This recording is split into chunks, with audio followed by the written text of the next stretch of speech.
the uptrend continues. Despite whatever we are talking about demand sluggishness, that has not impacted at least your business. Yeah. Why are you growing when the industry per se is not growing? So Nikunj, I think you're right in that we've grown much faster than the industry, both on the auto and the tractor side. So let's first take the SUV piece, where we in the quarter grew 20%. The industry was much lesser. We've gained market share, and our actually revenue market share now in SUV is about 23%, which is quite substantial. But what's really interesting is that in spite of the price points that we have, which are way above the average price points of the industry, we are still number 2 on volume share. So we're still a very large volume player, doing about 50,000, 48 to 50,000 a month. And we always believe, and I'm sure you'll want to know that in the context of the EVs that are coming as well, which is demand gets created by products, and products create excitement with customers or they don't. And we've had a series of good launches. So the reason we are growing this year is 2 very good launches that happened in 2024, the 3XO, and we were weak in that segment, which is the subcompact less than 4 meter segment, and then the Rock. So both of these have done very well and added volumes for us, while we've kept the rest of the portfolio strong and robust. But Rajesh, let's first focus on tractors. What gives you the kind of conviction that the demand is going to remain strong at a time when we're talking about a overall rural slowdown? Aisha, I think the rural slowdown we're coming out of, based on everything that we've seen. The country's seen almost 18 months of rural slowdown, and starting with the festival season sometime October, we've kind of seen demand come back, and that's sustained. The drivers of that have been a very good rainfall, and though it came late in some parts of the country, overall the rainfalls have been very good. So Kharif production was up. Rabi sowing is on track, which means like most of the Rabi areas are on track. Reservoir levels are at almost at an all-time high, significantly above the LPA. So all of these are positive factors. Then there are the terms of trade, which drive sentiment. Terms of trade is basically output inflation over input inflation, right? So that is what basically, in a way, represents the margin that the farmer is making. All of these have been positive factors. So one of the reasons rural was slow as well was the very relatively low spending in the rural economy on the agriculture. Both the agriculture and the rural development spends had come down. That has started picking up. So several positive drivers for the rural economy, and I think that's being picked up in multiple sectors. We hear that even in the FMCG and so on, where people are beginning now to see a faster growth in rural than in urban. Okay. Now, you're growing when industry is not growing, and the economy per se for the quarter gone by was not in a fantastic shape. I would have a glass half full approach now. The base effect would kick in. Impact of RBI policy, impact of tax cut would kick in, which means things will normalize.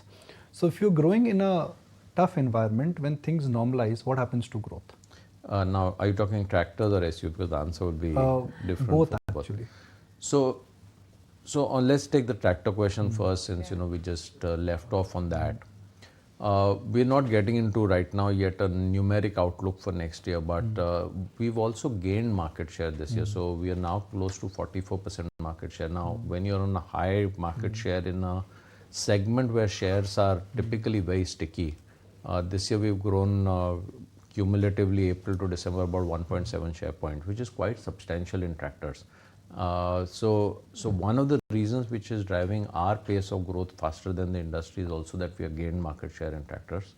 I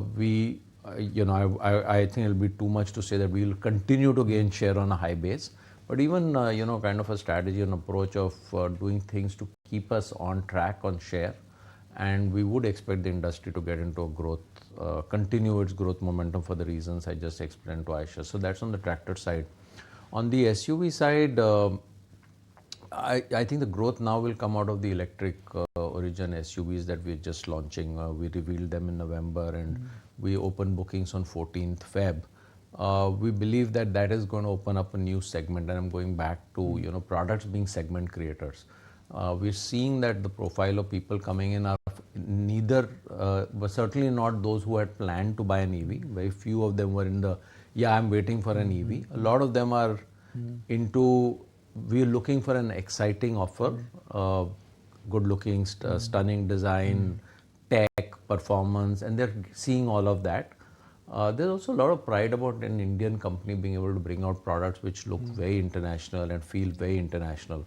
So that's bringing in. So there are several people coming into the basket of consumption who were not thinking about buying a car right now at these price points. So we believe that will drive growth for us as we go into next year. So 2021 was XUV, then it was Thar 2-door, then it was Thar 4-door, then there was a SUV, pardon me, I'm not able to 3XO. 3XO, thank you very much. And then 3XO, Rox. which was again a great launch. Yeah. So this year is all about EV from the Mahindra stable. The headlines would be all around EVs. Yeah, so I'll just recap this portfolio. So I think the first really good launch was 2020, which is the Thar 3-door. Then we had the XUV 700, which has done very well. Then we had the Scorpio N, which did very well.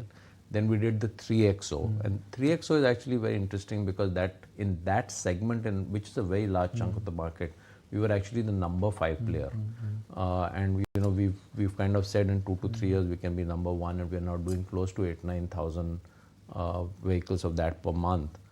And then of course we had the Thar Rox in August last year. So it's been five very good launches over the last 5 years.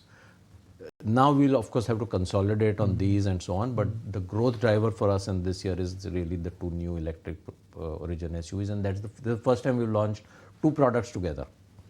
Post-COVID, there was more demand and little supply. Then we saw discounts which made a comeback across industry. Then we saw smarter and better EMI schemes, which in a sense were the dominant feature post Diwali and at least in December. What should a customer expect from the SUV market now? Competition which would benefit a customer, or products which will continue to trade at a premium? Competition, I think, is always good for customers, and we're going to see that in the EV space as well. The EV space, didn't have, and many people talk about why EV penetration has been low in India in passenger vehicles. It's just been 2%, and our view has been lack of the right products which excite customers. We're beginning to see some really good products. I mean, we have 2 good products of ours, but our competitors too are coming out with good products, and we believe that's going to be good for the category. It's going to be good for customers as the ecosystem then strengthens on the volume growth, right? So when we say there's no charging infrastructure, they have to go together. You need a set of products which customers are excited about. That was what will propel the movement of charging infrastructure. So I believe that it is actually good and healthy, and that's one of the reasons why we see in the conversation we were having earlier on why we've seen SUV market penetrate the way it has as a part of the passenger vehicle market, because we've seen some really good SUV products, and that's helped people buy SUVs instead of buying sedans or hatches or whatever. Okay. As a percentage of your portfolio, where do you see EVs be at, say, in the next 2 years? Between 20 to 30% of our SUVs will be EVs is what we are working towards. Again, if I introduce Mahindra and Mahindra, just for our viewers, it is like this solid focus on SUVs. We will not, you got to leave. No, I have lots of questions for you. I have lots of time. I have lots of time. No, I'm just saying that I introduced Mahindra and Mahindra as a company which decided to only focus on SUVs. You took a big bet, and that has really worked like a charm. But for a company like Mahindra and Mahindra, 5 years from now, what is better? A focus on EV or a portfolio which is 50% and higher coming from EV? I mean, what will create more value for your shareholders as this entire migration starts? Yeah, it's the starting point is what will create value for customers, and whatever will create value for customers ultimately will create value for shareholders. The one conscious call that we've taken is let's not try to second guess the customer on EV versus ICE penetration. We've got to have a good EV portfolio, we've got to have a good portfolio of ICE, and which is why we've taken a very conscious call that we will sell EVs and ICE in this, at least the first 2 or 3 years, from the same showrooms. It's a, Or you may have different showrooms also. Not for the first 2 to 3 years. Okay. Right? Now, the reason for that is that customers should be able to choose what they prefer. So if you have a separate EV showroom, just as an example, then the customer has to pre-decide that I want an EV, go there, then decide no, it works or it doesn't work, and then go to another showroom of yours or someone else's. Maybe you lost the customer by then. What we are kind of saying is, come in, you may like say a Scorpio N, and then you may say why not take an EV along, or you may go in getting drawn in by one of the new electric SUVs, and then you say but why not buy a ROX as well, or why not buy a 3-door, but you're leaving the customer with that choice. And I think that is what we believe is in the best interest of customers. And if sometimes when we over analyze the cannibalization and try and second guess the customer, I think at the end of the first the customer loses and then you lose as well.